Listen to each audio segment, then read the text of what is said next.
여러분 안녕하세요. 오늘 해설에서는 정말 흥미진진한 이야기를 나눠볼까 합니다. 기원전 예루살렘, 완전히 무너져 내렸던 성벽을 무려 52일 만에 재건해낸 그 엄청난 기적의 기록.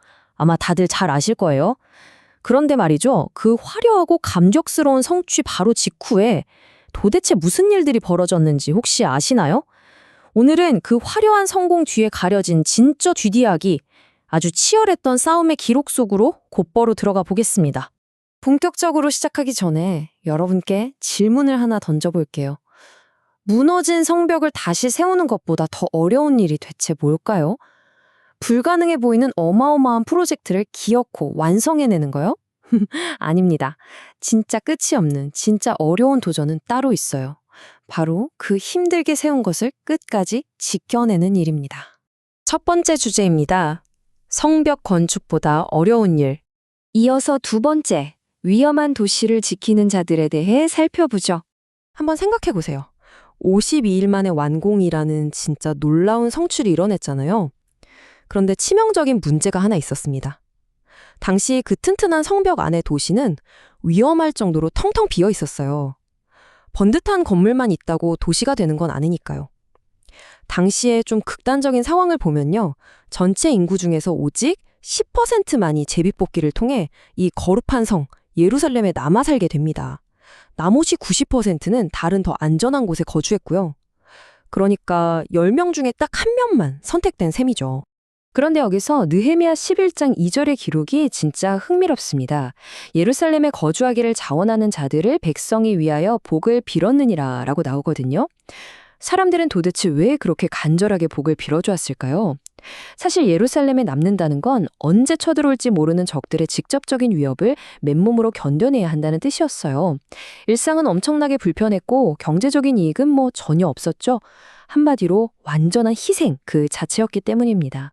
겉으로 우리 눈에 띄는 건 그 웅장한 돌 성벽이잖아요? 하지만 빙산의 일각처럼 수면 아래 보이지 않는 이 사람들의 엄청난 헌신과 희생이 이 도시를 떠받치는 진짜 토대였습니다. 여러분, 믿음이란 게 뭘까요? 그저 안락하고 편안한 곳만 찾아가는 건 아닐 겁니다. 좀 불편하고 심지어 두렵더라도 부르심이 있는 바로 그 자리에 묵묵히 머무는 것. 네, 그것이 진정한 믿음인 거죠. 세 번째 파트. 완공의 기쁨과 숨은 헌신으로 넘어가 보겠습니다. 느헤미야 12장으로 넘어가 보면요. 제사장들과 레위 사람들의 이름 명단이 나오는데 와 정말 집요할 정도로 상세하게 등장합니다. 노래하는 자, 문지기, 그리고 섬기는 자. 사실 이들은 화려한 스포트라이트와는 거리가 멀죠. 그냥 묵묵히 충성했던 숨은 영웅들입니다. 느헤미야가 굳이 이 수많은 이름들을 전부 다 기록으로 남긴 이유가 뭘까요? 그건 바로 하나님 나라에는 이른바 익명의 충성이라는 게 없기 때문입니다. 성벽 자체는 차가운 돌로 세워졌지만 공동체는 결국 뜨거운 사람으로 세워진다는 걸 아주 잘 보여주는 대목이죠. 자, 이제 이 수많은 희생 위에 드디어 그 장엄한 성벽 봉헌식이 열립니다. 머릿속으로 한번 상상해 보세요. 그 새로 지어진 튼튼하고 넓은 성벽 위로 두 무리의 거대한 찬양대가 촥 올라갑니다. 그리고 한 무리는 오른쪽으로, 다른 한 무리는 왼쪽으로 웅장하게 행진을 시작해요. 그 높은 성벽 위를 직접 밟으면서 터져나오는 감사와 찬송이 온 사방에 쩌렁쩌렁하게 메아리 쳤습니다. 느헤미야 12장 43절은 그날의 벅찬 감동을 이렇게 표현해요. 예루살렘이 즐거워하는 소리가 멀리 들렸느니라. 여러분, 이 엄청난 기쁨은요, 막 억지로 분위기를 띄워서 만들어낸 그런 가짜 기쁨이 아니었어요. 하나님께서 그 공동체 전체에게 직접 불어넣어 주신 진정한 하나됨의 기쁨이었습니다. 그 기나긴 고생 끝에 맛보는 완공의 희열이 정말 최고조, 그 절정에 달한 순간이었습니다. 하지만 안타깝게도 여기서 네 번째 파트로 넘어갑니다. 조용히 무너지는 영적 경계입니다. 방금 전까지 엄청나게 뜨겁고 기뻤잖아요. 근데 참 슬프게도 그 기쁨은 그리 오래가지 못했습니다. 지도자 느헤미야가 아주 잠시 자리를 비운 사이에요. 그 당당하던 성벽 내부가 보이지 않는 곳에서부터 조용히 골마 터지기 시작해요. 이른바 영적 타협의 도미노 효과가 일어난 건데요. 한번 따라가 볼까요? 가장 거룩해야 할 성전 안에 예전에 성벽 건축을 그렇게 끈질기게 방해했던 대적자 도비아의 개인방이 버젓이 생겨납니다. 그러자 레위인들은 생계 지원이 뚝 끊겨서 사역을 버리고 다 떠나버려요. 일하는 사람이 없으니 자연스레 안식일 규례가 와르르 무너지고 급기야 금지되었던 이방인과의 결혼까지 다시 시작됩니다. 정말 끔찍하지 않나요? 아주 작고 조용한 타협 딱 하나가 이 거대한 연쇄 붕괴를 촉발해버린 겁니다. 5번째, 거룩을 지키는 단호한 결단입니다. 나중에 예루살렘으로 다시 돌아온 느헤미야가 이 처참한 붕괴 현장을 목격합니다. 어땠을까요? 진짜 말 그대로 대폭발, 엄청나게 분노합니다. 곧바로 도비아의 짐들을 성전 밖으로 다 집어 던져버리고요. 안식일을 다시 엄격하게 회복시키면서 그 타협의 고리들을 아주 맹렬하게 다 끊어버립니다. 왜 이렇게까지 강력하게 반응했을까요? 그건 바로 영적 타협이라는 게 늘 소리 소문 없이 조용하게 시작된다는 걸 알았기 때문입니다. 만약 내부의 영적인 경계선이 무너진 채로 그냥 방치되잖아요? 그럼 아무리 밖에다 물리적이고 단단한 돌 성벽을 세워놨더라도 그게 다시 무너져 내리는 건 정말 시간 문제라는 사실을 느헤미야는 정확히 꿰뚫어 본 겁니다.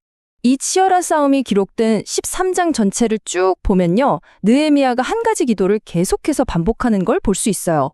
내 하나님이여 나를 기억하옵소서. 자, 여기서 오해하시면 안 되는 아주 중요한 포인트가 있습니다. 이거 자기 업적 알아달라고 과시하는 교만한 자랑이 절대 아니에요. 사실 사람은 시간이 지나면 받은 은혜도 있고 남의 헌신도 너무 쉽게 까먹잖아요. 하지만 영원히 변치 않고 기억해 주시는 분은 오직 하나님 한 분뿐이라는 걸 그는 정말 뼛속 깊이 알고 있었던 거예요. 변덕스러운 사람들의 박수갈채가 아니라 오직 하나님의 확실한 기억, 그걸 간절히 원했던 겁니다. 마지막 6번째, 세운 것을 지켜내는 신앙입니다. 오늘 우리가 함께 살펴본 이 이야기, 그냥 수천 년 전 고대 이스라엘의 옛날 이야기가 아닙니다. 바로 지금 우리 삶의 정통으로 꽂히는 아주 날카로운 통찰이에요. 여러분, 한 번의 엄청난 부흥보다 훨씬 더 중요한 게 뭔지 아세요? 바로 지속되는 거룩입니다.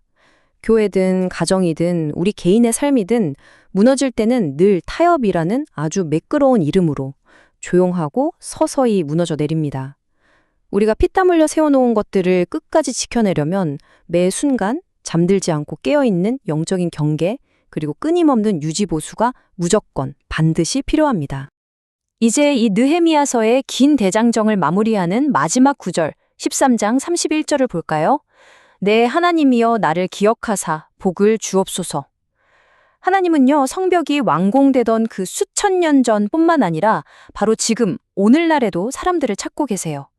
영적으로 바짝 깨어서 공동체를 든든히 지키고 거룩의 경계선을 목숨 걸고 파수하는 그런 충성스러운 사람들을 지금도 애타게 찾고 계십니다.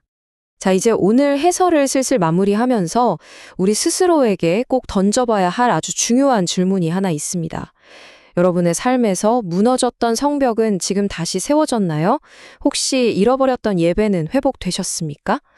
분명 우리 각자의 삶을 돌아보면 정말 눈물 흘리며 치열하게 싸워서 이루어낸 영적인 성취나 신앙 성장의 마일스톤들이 다들 하나쯤은 있으실 거예요. 하지만요, 오늘 우리의 뼈를 때리는 진짜 질문은 바로 이겁니다. 그렇다면 지금 그 거룩은 여전히 철저하게 유지되고 있습니까? 여러분, 무언가를 멋지게 세워내는 건요, 사실 그 위대한 여정의 시작점에 불과합니다. 진짜 치열한 진짜 싸움은 매일매일 일상 속에서 그 세워진 것들의 거룩함을 꿋꿋하게 지켜내는, 어쩌면 조금 지루하지만 너무나도 위대한 그 과정 속에 있습니다. 오늘 하루 여러분이 절대로 타협하지 않고 끝까지 지켜내야 할 내 삶의 영적 성벽은 과연 어디쯤인지 한번 깊이 고민해보는 그런 의미 있는 시간이 되셨기를 바랍니다. 오늘 해설은 여기까지입니다. 끝까지 함께 해주셔서 감사합니다.